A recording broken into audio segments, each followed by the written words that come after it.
कहानी का रुख बदलता है और अब हम नॉयर के नजरिए से देखते हैं। लिविंग रूम में अकेली बैठकर मैं दीवार पर लगे छोटे टीवी को देखकर वक्त बिता रही हूं। एली, जैसा कि उसने कहा था, सोने चला गया है और ट्रक वापस लाने के बाद उसने मुझसे एक शब्द भी नहीं कहा। आधी रात से ज्यादा का वक्त हो चुका है, लेकिन मेरे अंदर की बेचैनी मुझे सोने नहीं दे रही।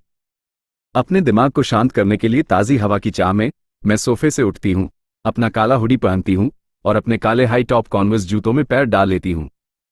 जैसे ही मैं तैयार होती हूँ, दरवाजे के पास जाकर उसे धीरे से खोलती हूँ और रात की ठंडी हवा में बाहर कदम रखती हूँ, जिसकी ठंडक मेरी टांगों की खुली त्वचा को छूती है। बिना कोई आवाज किए अपने पीछे दरवाजा धीरे से बंद करके मैं अपने फटे हुए नीले शॉर्ट्स को नीचे खींचकर ठीक करती हूँ। मैं चारों तरफ नजर दौड़ाती हूँ, उस ट्रेलर पार्क को तलाशने के लिए तैयार, और फिर आगे कदम बढ़ाने लगती हूँ। छोटे छोटे घरों के बीच की सकरी गलियों से गुजरते हुए मेरी आंखें अंधेरे में किसी इंसान के होने का सुराग ढूंढ रही हैं। तभी मुझे अचानक एक ट्रेलर से एक युवती बाहर निकलती हुई दिखाई देती है। जैसे ही हमारी नजरें मिलती हैं, मेरे कदम धीमे हो जाते हैं और हमारे बीच एक खामोश इशारा होता है। वो बेहद आकर्षक है। उसके लंबे काले बाल हैं जिनके सिरे चमकीले गुलाबी रंग के हैं, और उसका सुडौल कातिलाना शरीर उसके चुस्त काले जंपसूट में साफ झलक रहा है। कुछ देर तक घूरने के बाद उसके चेहरे पर एक बड़ी चुलबुली मुस्कान आ जाती है और वो चंचल अंदाज में उछलते कूदते मेरी तरफ आने लगती है। जैसे ही वो पास आती है, मेरे अंदर सावधानी के साथ साथ एक उत्सुकता भी दौड़ जाती है। जब वो एक छलांग के साथ मेरे सामने रुकती है तो मेरी आंखें थोड़ी फैल जाती हैं, क्योंकि मुझे एहसास होता है कि उसने गुलाबी रंग के कॉन्टैक्ट लेंस पहन रखे हैं। अरे, तुम यहाँ क्या कर रही हो, सुंदरी? तुम्हें यहाँ नहीं होना चाहिए, वो एक बड़ी सी मुस्कान के साथ पूछती है। मैं अपने हुड को सिर पर खींच लेती हूँ, जिससे मेरे लंबे सुनहरे बाल आगे की तरफ बिखर जाते हैं, और जवाब देती हूँ, मैं यहाँ नहीं हूँ। उसकी सांसें उत्साह से भर जाती हैं और उसकी मुस्कान और भी चौड़ी हो जाती है। बहनचोद गजब, क्या तुम नई डांसर हो? जैसे ही मैं हाँ में सिर हिलाती हूँ, वो मेरा हाथ थाम लेती है, अपने हाथ को मेरे हाथ में फंसा लेती है और मुझे उसके स्पर्श में एक अजीब सी ऊर्जा महसूस होती है। वो मुझे आगे खींचती है और मेरे बगल में खुशी से उछलने लगती है। तुम्हें सब लोगों से जरूर मिलना चाहिए। मैं उसके लंबे कदमों के साथ तालमेल बिठाने की कोशिश में लड़खड़ाती हूँ। सब लोगों से? मैं पूछती हूँ। हाँ, हम सब ज्यादातर रातों को आधी रात के बाद जंगलों में अलाव के पास मिलते हैं, वो झुककर धीरे से कहती है, लेकिन उसकी मुस्कान वैसे ही बनी रहती है। मेरा मतलब है, हम युवाओं का ग्रुप। वो बूढ़े तो बहनचोद बहुत बोरिंग हैं। जैसे ही हम सर्कस और कार्निवल को घेरे हुए घने जंगलों में दाखिल होने लगते हैं, मैं ट्रेलर में गहरे मोजे सो रहे एली के बारे में सोचने से खुद को रोक नहीं पाती, जो सब लोगों से मिलने का यह मौका गंवा रहा है। लेकिन मैं खुद को समझाती हूं कि अगर यह रोज की बात है तो उसे मिलने के और भी मौके मिलेंगे। जैसे जैसे हम अंधेरे में गहराई तक बढ़ते हैं, दूर एक रोशनी की चमक मेरी नजर में आती है, जो हमें अपनी ओर खींचती है, और मेरे बगल में चल रही लड़की सवालों की बौछार करने लगती है। तो तुम्हारा नाम क्या है और तुम कौन सा डांस करती हो? मेरा नाम नॉयर है और जहां तक डांस की बात है, मैं लगभग सब कुछ कर लेती हूँ, मैं जवाब देती हूँ। मैं उसकी तरफ देखने के लिए मुड़ती हूँ और उसकी उत्सुक आंखें पहले से ही मेरे चेहरे के करीब टिकी हुई हैं। उसके होठों पर अभी वो खौफनाक चौड़ी मुस्कान फैली हुई है। जैसे जैसे हमारी बातचीत आगे बढ़ती है, मैं इस एहसास को भुला नहीं पाती कि उसके बर्ताव में कुछ और भी है, और मैं सोचने लगती हूँ कि क्या ये बहनचोद किसी नशे में धुत है, या फिर यह बस उसकी अजीब सी शख्सियत है। तुम्हारा नाम क्या है और तुम क्या करती हो? मैं पूछती हूँ। मेरे ये शब्द सुनते ही वो बेहद खुश नजर आती है और हम दोनों आगे देखते हैं जहां अलाव अब करीब आ रहा था। मैं ब्लश हूं। मैं आंख से कलाबाजी दिखाने वाली डांसर हूं, वो गर्व से जवाब देती है। मैं फटी आंखों से उसे देखती हूं, तुरंत उसके काम की मुरीद हो जाती हूं। वाह, मैं तुम्हें काम करते देखने के लिए बेताब हूं। मुझे ये सीखना बहुत पसंद आएगा। वो मेरे हाथ को थोड़ा और कसकर अपने पास दबाती है। खैर, शायद किसी दिन मैं तुम्हें ये सिखा दूं, नॉयर। जैसे ही हम खुली जगह में कदम रखते हैं, लोगों के बीच की बातचीत धीरे धीरे सन्नाटे में बदल जाती है और सबकी निगाहें हमारी तरफ मुड़ जाती हैं। अलाव की टिमटिमाती रोशनी युवक युवतियों के चेहरों पर पड़ रही है, जिनमें से कुछ के चेहरों पर अब भी फेस पेंट लगा हुआ है, जबकि कुछ मेरी तरह साफ चेहरे वाले हैं। हर किसी के पहनावे में एक अलग ही अंदाज झलक रहा है और उनकी गहरी नजरें मुझ पर टिक जाती हैं, जिनके चेहरों पर उलझन से लेकर दिलचस्पी तक के भाव हैं। ब्लश को माहौल में आए इस अचानक बदलाव से कोई फर्क नहीं पड़ता और वो चुलबुले अंदाज में ग्रुप को मेरे आने की खबर देती है। सुनो सब लोग, यह नॉयर है। ये यहाँ नई डांसर है। इससे पहले कि मैं कुछ बोल पाती, दूर से आती बाइक की आवाज उस पल को चीर देती है। ब्लश अचानक मेरा हाथ पकड़कर मुझे अलाव के चारों तरफ खींचती है और पास ही पड़े लकड़ी के तने पर अपने बगल में बिठा लेती है। उसकी हरकतों की फुर्ती मुझे उस आती हुई आवाज को लेकर चौकन्ना कर देती है। जैसे जैसे वो करीब आते हैं, इंजनों का भयानक गर्जन और तेज हो जाता है, जिससे हमारे नीचे की जमीन कांपने लगती है।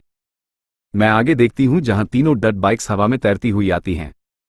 जब वो अलाव के खतरनाक रूप से करीब उतरती हैं, तो मैं दहल उठती हूं, लेकिन राइडर्स आक्रामक रूप से अपने इंजन रेस करते हैं और उनकी शैतानी हंसी पूरे जंगल में गूंज उठती है क्योंकि वो बहुत तेज रफ्तार में हमारे चारों तरफ चक्कर लगाने लगते हैं। कीचड़ और सूखे पत्ते हवा में उछलकर हमारे चारों ओर एक अफरा तफरी भरा बवंडर बना देते हैं। मैं उनके चेहरे देखने की कोशिश करती हूं, लेकिन उनकी रफ्तार की वजह से वो बस एक धुंधले साए जैसे दिखते हैं, जिससे उनकी पहचान छिपी रहती है और मेरा सिर चकराने लगता है। जब आखिरकार टायर घसीटते हुए गाड़ियां अचानक रुकती हैं, तो इंजन बंद होते ही मैं उन्हें गौर से देखती हूं। हर बाइक का रंग अलग है। एक चमकीले लाल रंग में चमक रही है, दूसरी नियॉन हरे रंग में, जबकि तीसरी काली और सफेद है। राइडर्स अब भी छिपे हुए हैं, उनके चेहरे अंधेरे के साए में ढके हैं, लेकिन उनकी मौजूदगी हमारे चारों तरफ एक भारी दबाव पैदा कर रही है, जिससे अंधेरे, खतरे और अनहोनी की एक ऐसी महक आ रही है जो मेरी रीढ़ में सिहरन पैदा कर देती है। मैं उन तीनों पर अपनी नजरें टिकाए रखती हूं, जब तक कि उनमें से एक अपनी बाइक से नीचे उतरकर पीछे नहीं मुड़ता। द हॉलोज, ब्लश पीछे से मेरे कान में फुसफुसाती है। उसके सिर पर बिखरे हुए सुनहरे बाल हैं, उसके आंखों के हरे रंग के स्पाइरल कॉन्टैक्ट्स मेरा ध्यान खींचते हैं और उसके होठों पर एक बड़ी शैतानी मुस्कान है।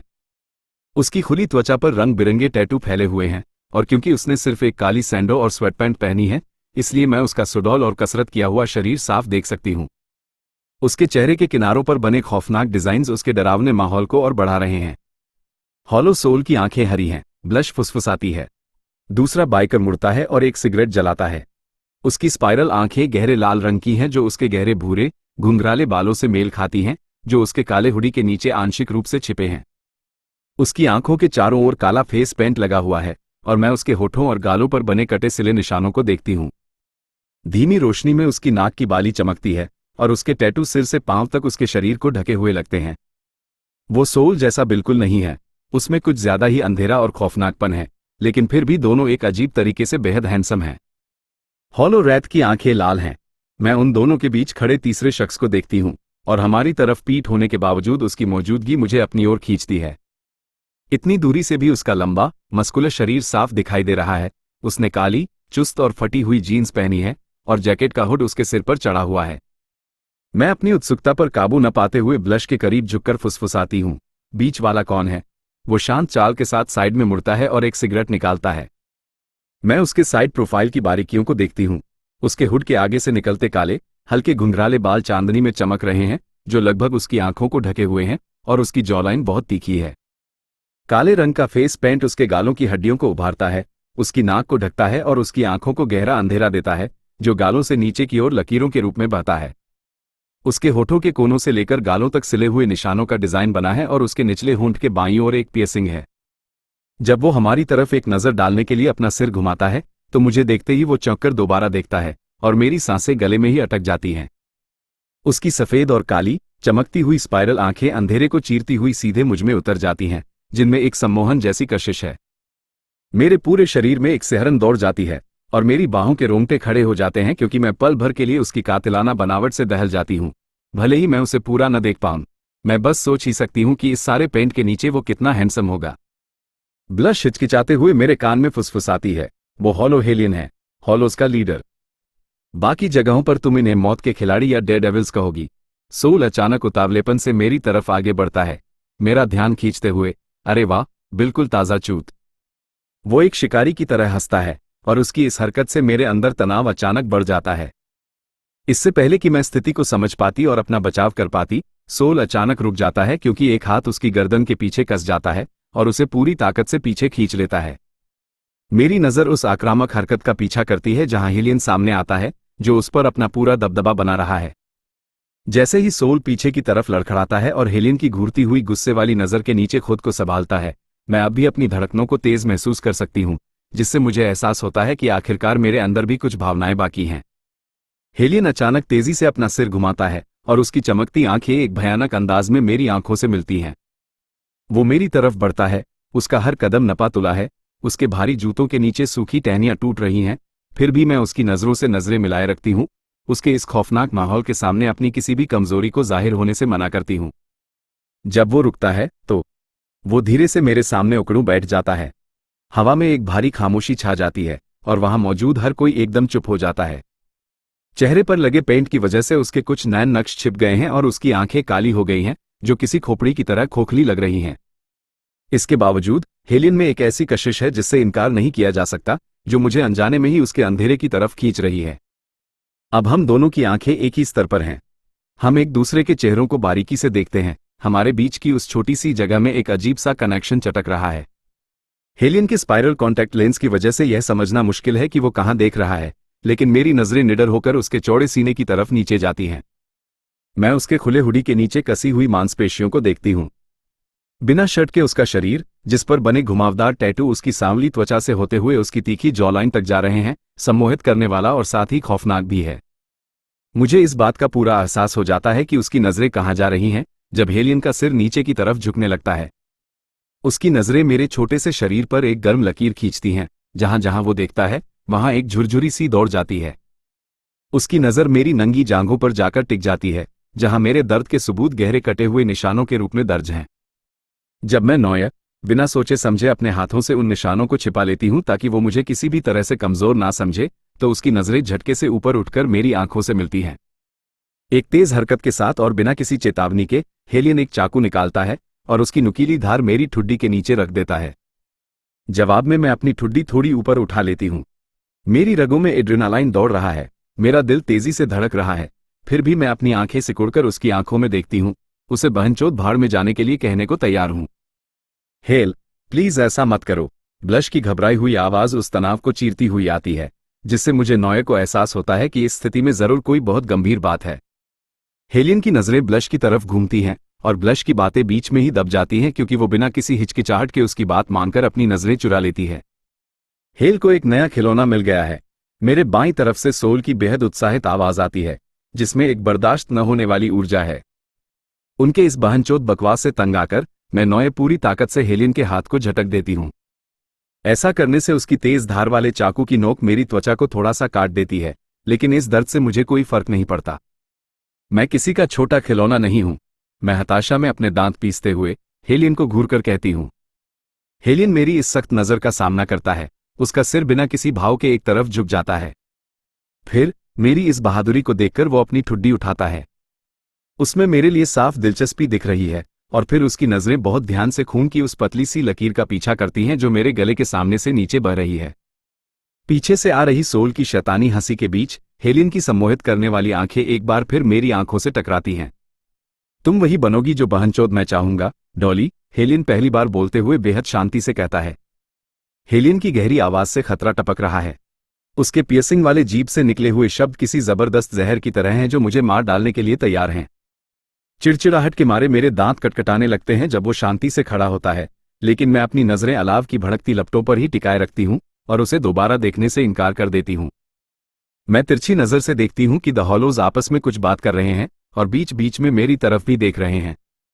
आखिरकार वो हमारे ठीक सामने अलाव के दूसरी तरफ बैठ जाते हैं। सोल रैत से बात करने की कोशिश करता है, लेकिन मेरा ध्यान वापस हेलियन की तरफ खींच जाता है। उसकी गहरी नजरें पहले से ही मेरी आंखों पर टिकी हैं, जो मेरे अंदर कई तरह के जज्बात पैदा कर रही हैं। डर, रोमांच, उत्सुकता। फिर भी ऐसा लगता है जैसे ये सब मिलकर मेरे अंदर एक बेहद खौफनाक लेकिन मजेदार हलचल मचा रहे हैं। हम दोनों एक दूसरे को घूरते रहते हैं और हमारे बीच आग की लपटें नाच रही हैं। हेल की नजर तुम पर है, नॉयर, मेरे बगल में बैठी ब्लश कहती है। उसकी आवाज उस जादू को तोड़ देती है जो हेलियन ने मुझ पर किया था और आखिरकार मेरा ध्यान उससे हट जाता है। मैं अपनी ठुड्डी उठाती हूं और उसे सिगरेट जलाते हुए एक बार फिर देखती हूं। खैर, वो मुझे भूल सकता है, मैं पूरे आत्मविश्वास के साथ कहती हूं। मेरी आवाज में कोई हिचकिचाहट नहीं है। मुझे उसमें कोई दिलचस्पी नहीं है। ब्लश मेरे बगल में पागलों की तरह अपना सिर नामे हिलाती है। नहीं, तुम समझ नहीं रही हो। हेल कभी ऐसा नहीं करता और अगर उसने ऐसा किया है तो अब डरने का वक्त आ गया है। मैं उसे तिरछी नजर से देखती हूं। उसकी आवाज में डर साफ झलक रहा है। वो बहनचोद एकदम पागल है, ब्लश कहती है। मैं नॉयर अपनी आंखें घुमाती हूं, क्योंकि मैं जानती हूं कि वो सच में पागल है। वो सब के सब पागल हैं, ये बात मैं अपनी हड्डियों तक में महसूस कर सकती हूं। लेकिन मैंने इससे भी कहीं ज्यादा बुरे लोगों का सामना किया है। मुझे इस बात का पूरा यकीन है। मैंने जिन राक्षसों का सामना किया है उनके सामने हेलियन कुछ भी नहीं है। मैं किसी के साथ हूं और वो भी यही है। मैं बड़बड़ाती हूं। मैं इस स्थिति से बचने के लिए एली का बहाना बनाती हूं, भले ही वो तकनीकी रूप से मेरा बॉयफ्रेंड नहीं है। ब्लश मेरे बगल में जोर से हाँफती है। क्या उसे लड़ना आता है? जान से मारना आता है? वो सदमे में अपना हाथ मुंह पर रखते हुए पूछती है। मैं उसकी गुलाबी आंखों में खौफ देखती हूं, जिससे मेरी भुएं उलझन में सिकुड़ जाती हैं। फिर मैं हल्की सी हंसी के साथ अपना सिर ना में हिलाती हूं। एली वैसा नहीं है, तो फिर उसे वैसा बनना पड़ेगा, और वो भी बहुत जल्दी। ब्लश तुरंत पलट कर कहती है। उसकी बातों की गंभीरता सुनकर मेरे चेहरे की मुस्कान गायब हो जाती है और मेरा जबड़ा तन जाता है। मेरे रोम रोम में अपना बचाव करने का गुस्सा उबलने लगता है और मैं हेलियन की तरफ देखती हूं। अब मुझे नॉयर को समझ आ रहा है कि यह एक बहुत बड़ी मुसीबत बनने वाली है। कुछ देर बाद ब्लश के साथ बातें करने और उसे जानने के बाद मैं लकड़ी के तने से उठ खड़ी होती हूं और उसे एक आखिरी बार देखती हूं, जो अभी भी वहीं बैठी है। तो फिर कुछ दिनों में मिलते हैं? मैं अपने ट्रेलर की तरफ वापस जाने के लिए तैयार होते हुए पूछती हूं। फिर मिलते हैं, नॉयर, ब्लश एक बड़ी और गर्मजोशी भरी मुस्कान के साथ जवाब देती है। मैं हामी भरते हुए हल्का सा सिर हिलाती हूं और फिर मुड़कर अलाव के पास से होते हुए आगे बढ़ जाती हूं। लोगों की नजरें मेरा पीछा कर रही हैं, जब तक कि मैं घने जंगलों में नहीं पहुंच जाती। मैं अपने ट्रेलर की गर्माहट की तरफ वापस लौट रही हूं। दूर से आती हंसी और बातचीत की आवाजें मेरे पीछे धुंधली पड़ने लगती हैं। आज रात जो कुछ भी हुआ वो सब मेरे दिमाग में घूम रहा है। तुम ये कर सकती हो, नॉयर। उन्हें खुद पर हावी मत होने दो और अब खुद को डराने मत दो, मैं मन ही मन सोचती हूं। जैसे जैसे मैं आगे बढ़ती हूं, रात की ठंडी हवा मुझे अपनी बाहों में खुद को समेटने पर मजबूर कर देती है। मेरे हर कदम के साथ मेरे नीचे का रास्ता जैसे अंतहीन होता जा रहा है। जैसे ही मैं आधे रास्ते पर पहुंचती हूं, मुझे एक अजीब सी बेचैनी महसूस होती है, लेकिन मैं अपना पूरा ध्यान दूर दिख रहे सकस के साए पर लगाए रखने की कोशिश करती हूं। अचानक मेरे पीछे से एक तेज चटकने की आवाज उस सन्नाटे को चीर देती है, जिससे मेरे कदम झटके से रुक जाते हैं। मैं अपने कॉन्वर्स जूतों पर तेजी से पीछे मुड़ती हूं। मेरी आंखें अंधेरे सायों में किसी भी हलचल को ढूंढने लगती हैं। जंगल में एकदम सन्नाटा है, बस मेरे ऊपर पेड़ों के पत्ते हल्की हवा से सरसरा रहे हैं। मेरे पेट में एक अजीब सी ऐंठन होती है। मुझे ऐसा लग रहा है जैसे कोई पेड़ों के बीच छिपा है, जो मेरी हर हरकत पर नजर रखे हुए है, और मुझे पहले से ही पता है कि वो कौन है। वो बहनचोद मेरा पीछा कर रहा है। मेरा पीछा करना बंद करो, कमीने। मैं दांत पीसते हुए चिल्लाती हूं। जब मुझे कोई जवाब नहीं मिलता और बस सन्नाटा रहता है, तो मैं अपनी आंखें घुमाती हूं, अपनी बाहों पर अपनी पकड़ को और कसती हूं और मुड़कर वापस ट्रेलर पार्क की तरफ बढ़ने लगती हूं। जैसे जैसे मैं आगे बढ़ती हूं, मेरे कदम तेज हो जाते हैं। मुझे वहां से जल्द निकलने की जल्दी है। मैं लगातार किसी के घूरने के उस खौफनाक एहसास से भागना चाहती हूं।